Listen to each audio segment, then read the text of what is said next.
Cette convention, en fait, c'est une annexe à une convention, c'est des précisions d'une convention que nous signâmes il y a pratiquement 10 ans avec ton prédécesseur. Parce que déjà, on se projette 10 ans avant, il y avait cette volonté d'ouvrir les sports subaquatiques au monde du handi. Ce fut fait, mais il fallait accompagner ça de beaucoup d'expertise, beaucoup d'approches médicales, d'approches dans le domaine de la psychologie. Ça a été long, nous y sommes arrivés. Et ce que vous voyez aujourd'hui, qui est un bel exemple, qui est emblématique de ce que nous souhaitons faire,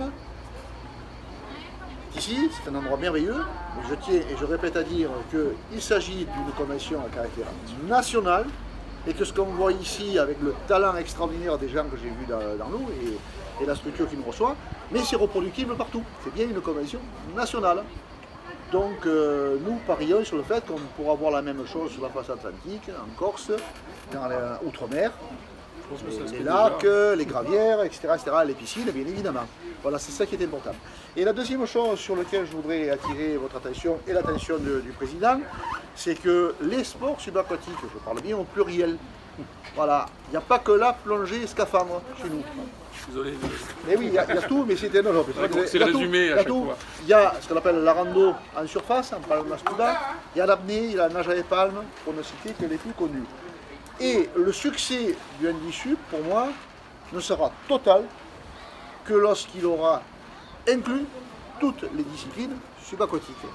Nous avons ouvert la porte avec le scaphandre il y a une dizaine d'années, avec tout le succès qu'on lui connaît.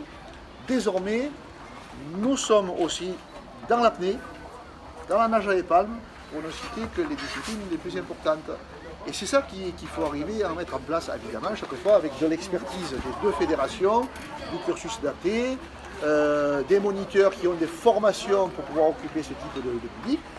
Et j'incite une dernière fois, je ne parle pas que des moniteurs de plongée, je parle des moniteurs entraîneurs d'apnée, je parle des moniteurs entraîneurs de nage à palmes, je pourrais parler des moniteurs entraîneurs de hockey subaquatique, on pourrait continuer la liste à l'après-vert tant qu'on en voudrait.